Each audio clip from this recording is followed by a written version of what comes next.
Just moments ago, Salesforce announced it's forming a new strategic partnership with Google, and Salesforce shares are up about 2.25%. Our own Jim Cramer is out in San Francisco today at the annual Salesforce Dreamforce event. He sat down with Salesforce CEO Marc Benioff, and he joins us now with more. Jim?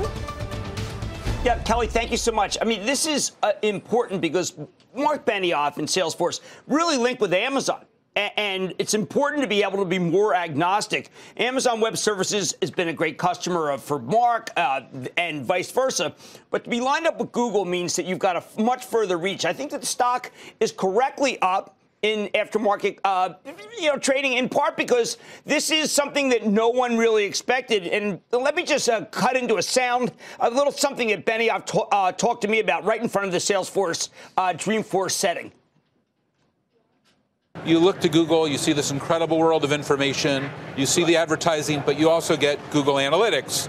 And Google Analytics, coupled with Salesforce's sales and service and marketing, means that both of our customers are going to have customer insights that they've never had before. That is really exciting. Yeah, to me what this means, Kelly, is that you know how there's so much artificial intelligence involved with when you buy something on Amazon?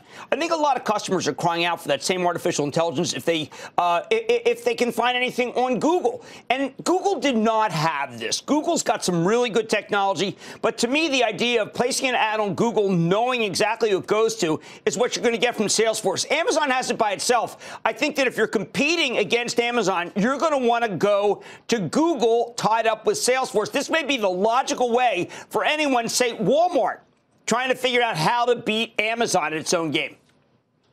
Jim, it's really interesting. I'm glad you emphasized that because I'm looking at Amazon shares after hours, see if they're selling off. They're not moving too much, but you're saying this is Salesforce and Google, two huge companies, putting Amazon on notice?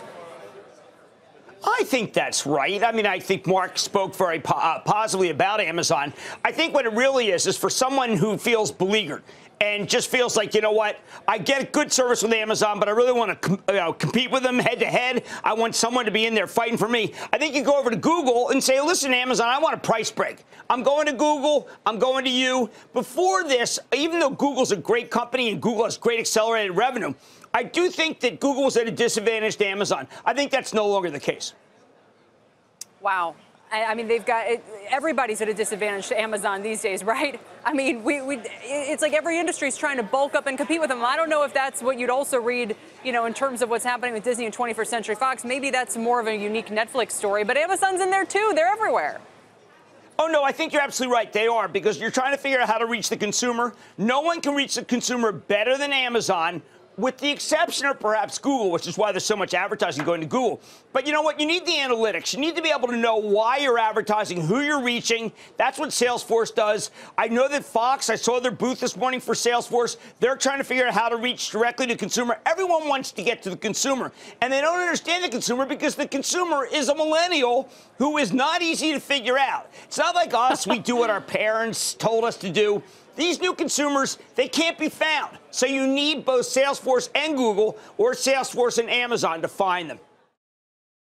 Hey there, thanks for checking out CNBC on YouTube. Be sure to subscribe to stay up to date on all of the day's biggest stories. You can also click on any of the videos around me to watch the latest from CNBC. Thanks for watching.